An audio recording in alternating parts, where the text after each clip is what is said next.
وہ یہ کہہ رہے ہیں ٹرمپ کو کہ یہ تمہاری کنگشپ نہیں چلے گی. لاکھوں لوگ اب لاس اینجلس کی سڑکوں پر ہیں, امریکہ کی سڑکوں پر ہیں, امریکن ٹی وی چینلز کے اوپر ریپبلکن لیڈرز, ووٹرز, وہ کیا کہہ رہے ہیں؟ وہ کہہ رہے ہیں ہم نے تو تمہیں ووٹ دیا تھا جنگوں کے خلاف, اور ہم اسرائیل کے لیے جنگ کیوں لڑیں, ہمارے فوجی اسرائیل کے لیے کیوں مریں, ہمارا اسلحہ اسرائیل کے لیے کیوں استعمال ہو.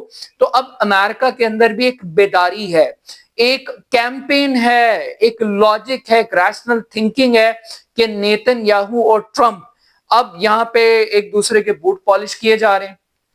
اور نیتن یاہو کیا کہہ رہا ہے؟ نیتن یاہو انکشاف یہ کر رہا ہے کہ جناب میری کھڑکی کو میزائل لگا ہے اور میرے کمرے کی, اور میں مرتے مرتے بال بچ گیا ہوں. اور وہ کہہ رہے ہیں کہ ٹرمپ کے اوپر تو 2 بار حملہ ہوا ہے, اور جو ان کی ریلی کے دوران ان کو گولی لگی تھی وہ بھی انہوں نے ایران کے کھاتے میں اس دفعہ ڈال دی ہے. اور یہ امریکہ کلیم نہیں کر رہا ہے, نیتن یاہو کلیم کر رہا ہے. وہ کہہ رہا ہے کہ جناب ہماری تو پارٹنرشپ ہے اور میں تو جونیئر پارٹنر ہوں, جونیئر پلیئر ہوں ٹرمپ کا. تو وہ ٹرمپ کے ترلے اور منتیں کر رہے ہیں, اور ٹرمپ 2 گیمیں کھیل رہے ہیں. ٹرمپ ایک طرف تو ٹرمپ پاؤں پکڑ رہے ہیں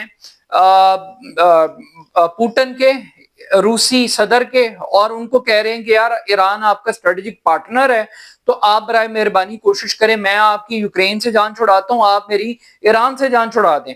تو اب وہ ایک انٹرنیشنل چین کینوس بن گیا. لیکن ایران نے اسٹیٹ فارورڈ انکار کر دیا ہے کہ وہ کسی قیمت کے اوپر اب وہ جنگ بندی نہیں کرے گا. ایران نے طے کر لیا ہے کہ وہ بدلہ لے گا, وہ اسرائیل کو سبق سکھائے گا, اور وہ اسرائیل کی جو بدماشی ہے اس کو نکال کر وہ دم لے گا.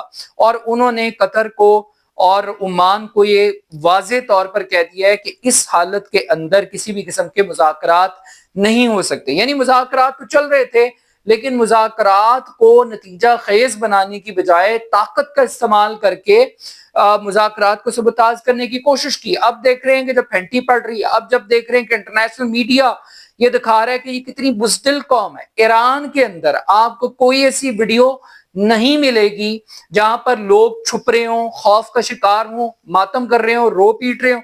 ہاں, اسرائیل کے اندر آپ کو خوف بھی نظر آئے گا, آنسو بھی نظر آئیں گے, پینک سچویشن بھی نظر آئے گی, لوگ انڈر ویئر میں بھاگ رہے ہیں. مطلب اتنے ان کے ذہنی توازن کھو چکے ہوئے ہیں کہ ان کی کوئی حالت اس میں دکھائی نہیں دے رہی. اب ایک اور چیز سامنے آئی ہے کہ اسرائیل کو ایک بڑا زوم تھا کہ اس کا جو انٹیلیجنس آپریٹس ہے وہ بڑا زبردست ہے, اور انہوں نے ایران کے اندر اتنا بڑا نیٹ ورک جاسوسوں کا ڈیولپ کر لیا ہے کہ وہ ایران کو اندر سے ہی مار دیں گے. اور کسی حد تک جو بڑی ٹاپ لیڈرشپ جو شہید ہوئی ہے اس کی بڑی وجہ یہ انٹیلیجنس آپریٹس بھی تھا. مگر اب ایران کے اندر زیرو ٹالرنس آپریشن شروع ہو گئے, گردنیں اڑائی جا رہی. جو جاسوس سے 2023 میں ایک جاسوس پکڑا اس کو آج پھانسی دے دی انہوں نے. پھر انہوں نے موساد کے ایجنٹس گرفتار کیے, ایک فیکٹری پر باقاعدہ طور پہ چھاپا مارا ہے جہاں پہ ڈرونز تیار ہو رہے تھے, جہاں پہ بارودی مواد کو تیار کیا جا رہا تھا. تو پریکٹیکلی اب ہم یہ دیکھ رہے ہیں کہ ایران کے اندر بھی ایک صفائی کا عمل شروع ہو گیا. لیکن اس کے ساتھ ساتھ اب ایک اور چیز شروع ہو گئی ہے, ایک نئے ایران کا جنم ہے, ایک نیا ایران ہے, ایک طاقتور ایران, ایک دلیر ایران, ایک مضبوط ایران, اور دوسری طرف ایک کمزور اسرائیل, ایک شکست خوردہ اسرائیل. اور ٹرمپ صاحب کیا لاجک سے رہے؟ ٹرمپ صاحب کہہ رہے تھے کہ جس طریقے سے میں نے بھارت اور پاکستان کے درمیان میں نے صلح کروائی ہے, اسی طریقے سے میں ایران اور اسرائیل کے درمیان صلح کرا دوں گا. اب پاکستان اور بھارت کو تو تجارت کا لالی پاپ دیا ہے, ایران اور اسرائیل کو کیا لالی پاپ دیں گے؟ اور نیتن یاہو تو کہہ رہے ہیں کہ ان کا سب سے بڑا جو ٹارگٹ ہے وہ تو جناب ٹرمپ صاحب ہیں. اور اب ٹرمپ صاحب کیا اپنے ہی ٹارگٹ کو آگے لے کر آئیں گے؟ اب کچھ سافٹ بلڈنگ کی جا رہی ہے. سافٹ بلڈنگ ٹرمپ کی ہے کہ دیکھیں جناب, آیت اللہ خامنئی اسرائیل مارنے کے لیے تیار تھا, موقع تھا, لیکن ٹرمپ نے فیصلہ کیا کہ نہیں, یہ آیت اللہ خامنئی کو شہید نہیں کرنا, مارنا نہیں ہے, یہ ٹرمپ صاحب کی مہربانی تھی.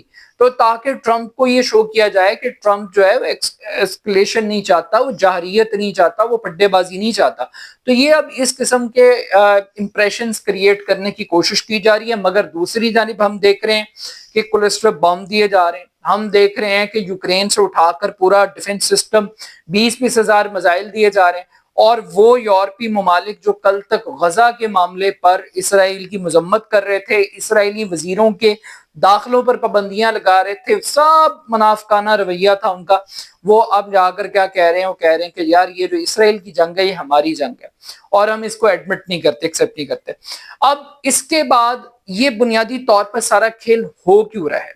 ہو یہ اس لیے رہا ہے کیونکہ ایک گریٹر اسرائیل کا ایک پروجیکٹ تھا، اس پروجیکٹ کے تحت سارے عرب ممالک تو تھے اسرائیل کی جیب میں، ایک اکیلا ایران تھا جو کہ ایک ریزسٹنس کی علامت تھا، ایک مزاحمت کی علامت بنا ہوا تھا۔ اب ایران نے طاقت کے ذریعے، جرأت اور بہادری کے ذریعے یہ تو دکھا دیا ہے کہ وہ جنگ جس کو اسرائیل کی خواہش تھی کہ وہ 2 ہفتے تک لڑنے کا ارادہ رکھتا تھا، اس کا خیال تھا جنگ بڑی لمبی چلے گی، اور جو لمبی جنگ تھی وہ 2 ہفتے تک کی تھی، لیکن ابھی 48 گھنٹے گزرے ہیں اور اسرائیل کی بس ہو گئی ہے، اور وہ امریکہ کے ترلے، امریکہ روس کے ترلے، روس چین کے ترلے، تو ایک ترلا گروپ، پورا ایک سسٹم اور ایک میکنزم چل رہا ہے۔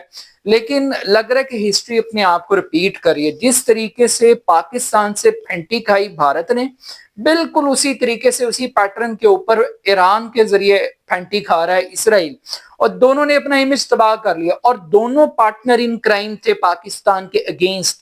لیکن ابھی پاکستان کا آرمی چیف وہ امریکہ جا رہا ہے، کیا پاکستان کو رول پلے کر سکتا ہے؟ کیا ایران کو جنگ بندی کرنی چاہیے؟ کس حد تک کر سکتا ہے ایران؟ کمپرومائز کر سکتا ہے؟ جو اسٹریٹجی اسرائیل نے اڈاپٹ کی، ایک تو کیے حملے تاکہ ایران کے اندر ایک خوف اور ایک پینک کریٹ کریں اور لوگوں کو سڑکوں پہ نکالے، وہ تو نہیں ہوا۔ دوسری تھی کہ ٹاپ لیڈرشپ اڑا دو، ایران سروائیو نہیں کر سکے گا، ٹاپ لیڈرشپ موجود نہیں ہے، شہید ہو گئی ہے، لیکن اس کے باوجود وہ اپنے جنگی ٹارگٹس کو اچیو کر رہے ہیں۔ اور تیسری ایک اسٹریٹجی یہ تھی کہ آپ ان کی جو جوہری انسٹالیشنز ہیں ان کو جا کر آپ تباہ کر دیں اور سائنٹسٹوں کو مار دیں۔ 9 سے زائد سائنٹسٹ شہید ہو گئے ہیں، لیکن اس کے باوجود ایک قدم بھی ایران اپنے نیوکلیر پروگرام سے نہیں ہٹا۔ اب ایران کے اندر ایک نئی قرارداد آ رہی، اور یہ قرارداد بنیادی طور پر جوہری عدم پھیلاؤ جو ایگریمنٹ ہے اس سے نکلنے کے لیے آ رہی ہے، اور ایک تجویز یہ دی جا رہی ہے کہ جب انٹرنیشنل کمیونٹی جوک کر رہی ہے ایران کے ساتھ، یعنی اسرائیل جب چاہتا ہے، جیسے چاہتا ہے، جس طرح چاہتا ہے وہ حملہ کر دیتا ہے، چیزوں کو برباد کر دیتا ہے، تو پھر ہم ان ٹریٹیز کا ہمیں کیا فائدہ ہے؟ ہم کیوں بیٹھے ہوئے ہیں؟ اور ہم کیوں الزامات بھی سن رہے ہیں اور پھر آگے جاریت بھی دیکھ رہے ہیں؟ تو آئی تھنک کہ ایران کے اندر بھی ریئلائزیشن کا ایک فیکٹر ہے، but still at the end of the day اسرائیل ایران نے ثابت کیا ہے کہ جنگ جیتنے کے لیے ضروری نہیں ہے کہ آپ کے پاس بہترین طیارے ہوں، یہ ضروری نہیں ہے جنگ جیتنے کے لیے کہ آپ کے پاس آئرن ڈوم ہوگا تو آپ جیتیں گے، یہ ضروری نہیں ہے کہ پوری دنیا آپ کی بیک کے پیچھے آ کر کھڑی ہو جائے تو آپ جنگ جیت جائیں گے۔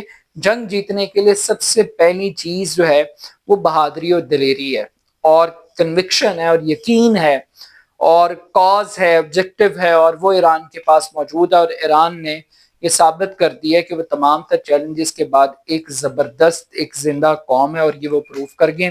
اب دیکھتے ہیں کہ آنے والے گھنٹوں کے اندر کیا ہوتا ہے، but still at the end of the day خبر یہ نہیں ہے کہ تہران میں کیا ہو رہا ہے، خبر یہ ہے کہ تل ابیب میں کس قسم کی تباہی ہو رہی ہے۔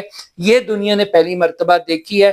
ایران کو تو دنیا پہلے آپریشن سے پہلے ہی فاتحہ پڑ چکی تھی ایران کی، ایران سے تو توقع ہی کوئی نہیں تھی کہ یہ کچھ کر کے دکھائیں گے، لیکن ایران نے وہ کر کے دکھایا ہے کہ اب وہ اسرائیل جو اٹیک کر رہا تھا وہ ڈیفنس کرنے پہ مجبور ہے، نہ وہ لفظوں سے ڈیفنس کر پا رہا ہے نہ گولوں سے کر پا رہا ہے۔ اپنا فیڈ بیک مجھے ضرور دیجیے گا، میرے YouTube channel AR Khan official کو ضرور سبسکرائب کیجیے گا۔ بہت شکریہ، اللہ حافظ۔